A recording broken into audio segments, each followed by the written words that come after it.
This is the Ethereum 1 month overview reading for the month of February 2024. It's currently December 30th, 2023, 8:39 p.m. Eastern Time. Ethereum at the time of this reading is currently $2,294.03. That's USD. And the shuffle video for the February reading was created on December 5th, 2023 at 3:57 p.m. Eastern Time. That's this video here in the corner.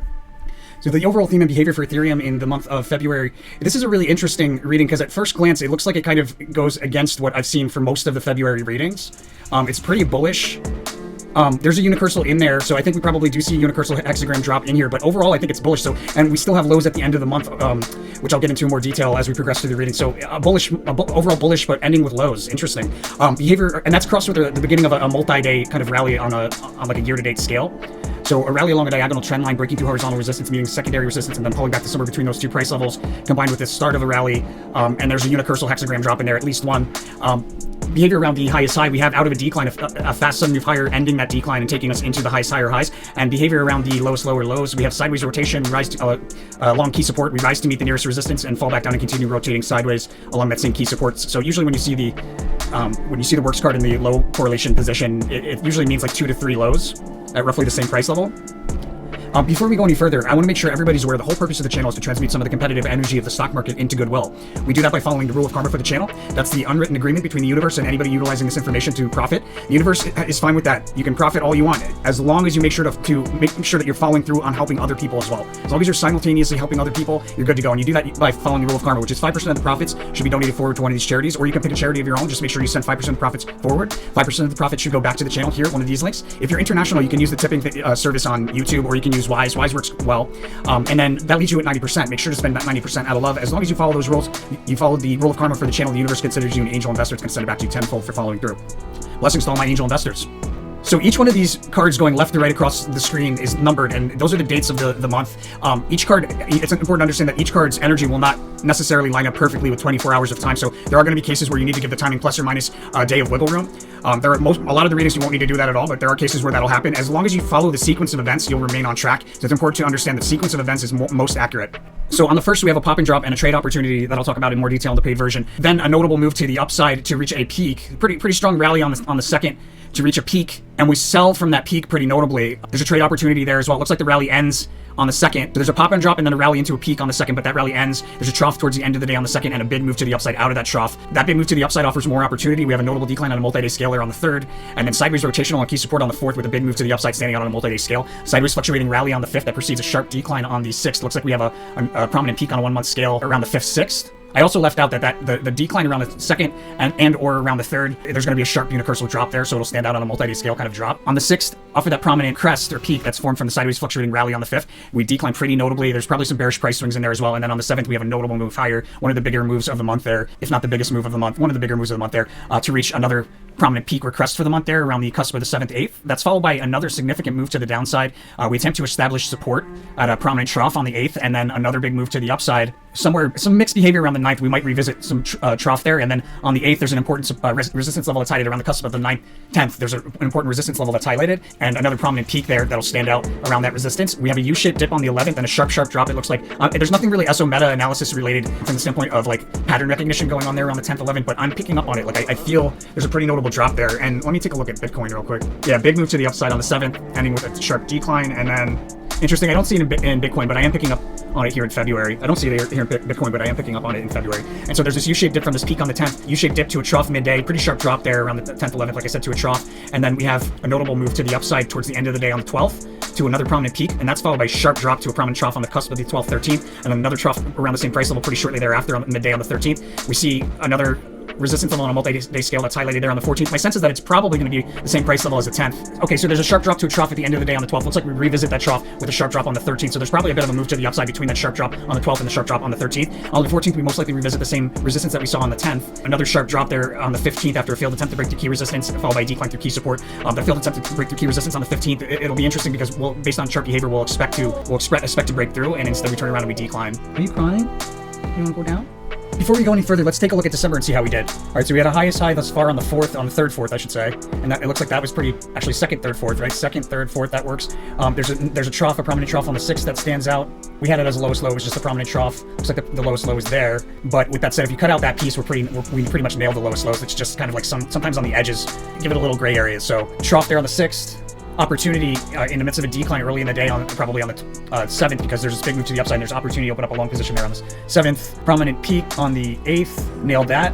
And we have a highest high on the 10th, 11th. It looks like we were off by a day there. That was the 9th. And then the lowest low on we have it for the 12th. Looks like it ended up being on the 11th. Well, matter of fact, we have one for the 10th and we have one for the 13th. And there was one on the 11th. There was one on the 13th. So we had them. We're just a little bit off on one of the days, but that's due to the cards sometimes don't line up perfectly with one day of time. Big move to the upside. 15th was a little off. We were ahead of schedule there. But there was like a fake out, like we're going to go back up here on the 16th. That's the devil card and a prominent peak there, followed by a prominent trough. We had another lowest low around the 20th. Well, we had the 22nd and it ended up being here 20th. So a little bit off there. Not my best reading, but the pattern of the sequence of events is still pretty solid. I wish the timing would have been a little bit better there. Yeah, we had another prominent peak here on the 28th. This was a tough reading because there was so much back and forth. But I mean, we were pretty on point about how there was going to be multiple highest highs and multiple lowest lows because they're all roughly about the same price level, a little bit more than others. So this was pretty solid reading. I think you would have been able to make money with that trade on the 7th. You would have been able to make money with the trade on the 3rd. You would have been able to make money in both directions.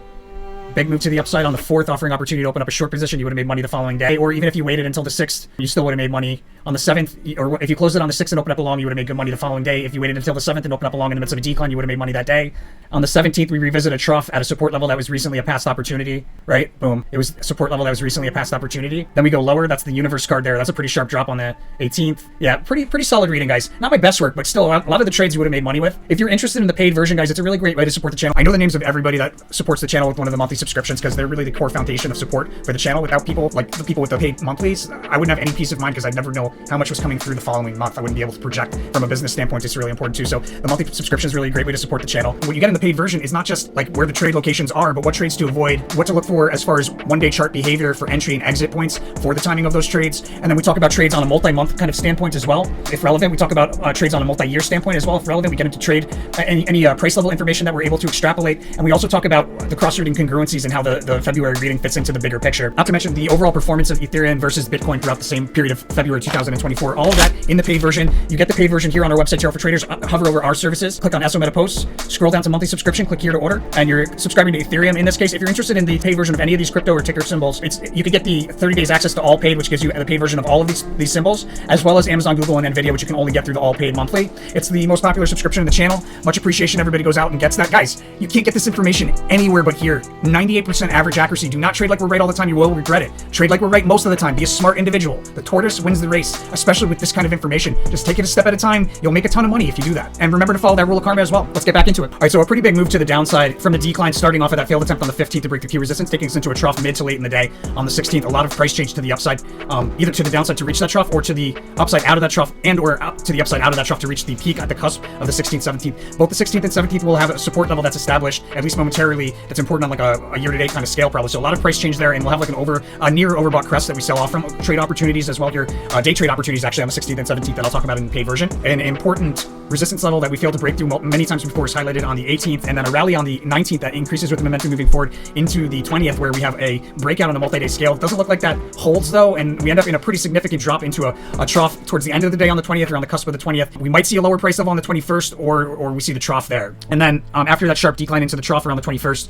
we have this period of volatility and a sharp drop that stands up in that period of volatility on the 22nd. A notable reversal on the 23rd, taking us to a prominent peak or crest here on the cusp of the 23rd, 24th, an unexpected move higher on the 24th, and an opportunity to day trade there. On the 25th, we have a mixed day back and forth through the same price level multiple times. A trade opportunity midday at a peak, and then a significant trough at the cusp of the 25th, 26th, but a big move to the upside out of that trough to a peak mid to late in the day on the 26th. We declined through multiple support levels off of that peak there into sideways rotation on the 27th, along key support on a multi-day scale. A day trade opportunity on the 28th with a lot of price change there on the 28th. Like a really opportune trade opportunity that'll stand out as like really significant amongst the other trade opportunities within the month of February there on the 28th. I'll really get into that in more detail in the paid version. It looks like it's mixed. We go from a peak down to a trough, and then we revisit another peak. So there's pretty mixed behavior in there on the 28th, and we should see a prominent peak stand out. And then the following day, really significant trough on the 29th when we rotate sideways along key support after a sharp drop that stands out in that sideways rotation.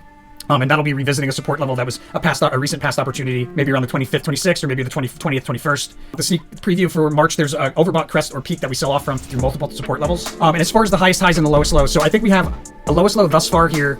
We have, well, this is a high probable location of a lowest low here around the 2nd, 3rd. And then we have a highest high thus far around the 6th, 7th, the same highest high or a higher one here around the 9th, 10th. and in between them is a pretty significant drop to another low. It's either the same low or lower price level as we had here on the 2nd, 3rd. We might even see it twice here between like the 7th and the 9th, but there's very clearly two peaks here between the 7th and the 10th. And then another significant trough. This could be another lowest low here. Like I said, it's sideways rotation along key support at the low, so we'll probably see it multiple times. It's either the same price level or a lower one, and it takes place after a sharp drop. And then it looks like we're probably revisiting that high again from the 9th, 10th on the 14th, 15th. 16th, 17th, it could be another lowest low, as well as the 20th, 21st. If the 20th, 21st isn't the lowest low, it'll be higher than the 16th, 17th, and it'll be higher than the 28th, 29th as well, which very, very well could be like another significant decline on a multi-day scale. But we'll get into that in more detail in the paid version. Thank you so much for watching, my friends. Make sure to support the channel with that rule of karma. You know where to go. You know what to do. Blessings to all my angel investors. Stay tuned if you got the paid version. Interesting. So that rally that's there as the theme card for 2024 is a pretty notable card here. I should mark that off as a cross-reading congruency. Actually, it's pretty significant. Right. So we've got a lowest low for the year, at least thus far, here in February. It's within close time proximity to the highest high. I think that this 9th, 10th is probably the highest high. We'll probably see it twice, like here around the 7th, 8th, and then again around the 9th, 10th, and then probably actually see it 3 times again around the 14th, 15th. But if any of them are going to be a highest high, I think it's here on the 9th, 10th. It gets really crazy, guys, but overall it should be bullish. It looks pretty mixed at the beginning of the month. It looks really mixed. Sideways rotation near the low. Big move higher, but the thing is, our low is a cross-reading congruency with March, so I think we're kind of like on in between a combo of the cards from the February and March clusters, right? Because we've got the Princess of Wands in a significant location, we've got the Works card in a significant location, right? Princess of Wands, Ace of Wands, Works card. It's pretty wild. It's a really wild February there. But you can see the Lust card shows up early in the month. The Lust card is at the later part of February in the sequence of events, so it looks like this has kind of shifted over a little bit, and really we're seeing the Lust card sequence of events here in early March. We don't see anything about the Hierophant card later on, though. We do see it at the beginning, but I don't think it's relevant in that case. It could be this right here. But my sense is that this is should be some pretty significant moves to the upside, especially here on the 19th, 20th. I don't think that this is going to be a lowest low. I think this is just going to be a prominent trough. I don't think this is going to be a lowest low. It could, though, because it's Ace of Discs, but I think it's just going to be a prominent trough and a prominent peak. So from the standpoint of a multi-month, what I'd be looking for is opportunities. We've got both the high and the low here. I would be looking for opportunities near the low here to open up a long position for like a multi-day swing trade into April. There's short trades in February as well. So this would probably be like the most opportune location to open up a long position for a multi-day swing trade into April. I would say open up a partial here for a multi-day swing trade when we decline on the 2nd into a trough. If there's a better opportunity on the 3rd, which I'm not so sure there will be, but if there is additional, but still keep it a partial long. The 7th, 8th, 9th, 10th are really tricky days, guys. So I would look for a highest high to open up a short for a multi-day swing trade within the month of February. And then if there's an opportunity between that highest high and another highest high, to open up more of a long, I would do that.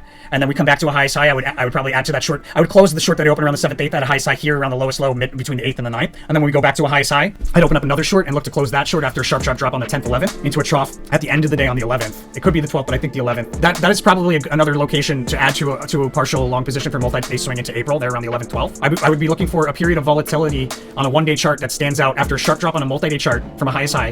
There's a sharp drop to a significant trough, possibly a lowest low there on the 11th, and it'll be on a one-day chart a period of volatility and that ends with a fast sudden move higher. I would look for that period of volatility in a one-day chart to close out of a short position and add to my long position. You could do a pretty good trade here at a very significant trough. It might be a lowest low, but I think it's probably just a significant trough here on the 16th. When we're rotating sideways along key support on a multi-day scale, I would open up a long position and close that long position at a prominent peak around the cusp of the 16th, 17th. They'll both be important price levels on a year-to-date scale, the entry and the exit. Some pretty significant price swinging going on there on the 16th, 17th. If you wanted to keep the multi-day long position within the month of February, I would say probably the 24th is a significant opportunity to get out of the long position that you've accumulated. You could do it on possibly the 23rd at the end of the day, or maybe even higher on the 24th, kind of up in the air which one. I wouldn't wait too long though, because then there's possibility of pretty notable lows there at the end of the month. If I miss the opportunity on the 23rd, 24th, there's another opportunity to exit out on the 26th, it looks like, but I would not wait for that intentionally, because it might not be, and I definitely wouldn't wait longer than that to get out of a short position. Or excuse me, to get out of a long position if I'm looking to hold a long position just within the month of February. Otherwise, hold it through April. Another significant trade opportunity here. This is a mixed day on the 28th, but you should be able to open up a short position when we have a failed attempt to break the key resistance at a prominent peak, followed by decline through key support, and then I'd close that short position at a key technical price level on a year-to-date scale or on a one-year chart scale. That should take place around the 28th, 29th. It might not be a day trade, it might be into the 29th that you close that short position. As far as the overall performance of Bitcoin versus Ethereum, see you've got this unicursal over here, we've got Ace of Discs, Princess of Discs over here. Usually there's a big move around those. We've got highs here, we've got highs here, we've got highs here, we've got highs here. So you kind of diverges a little bit here. Lows around the 22nd, 21st, back to highs around the 24th, highs around the 24th. 26, 26. You see how that plays, guys? But then here at the end of the month, it looks like Bitcoin goes higher and Ethereum looks like it sells off. Interesting. So overall performance in the month of February for Bitcoin versus Ethereum.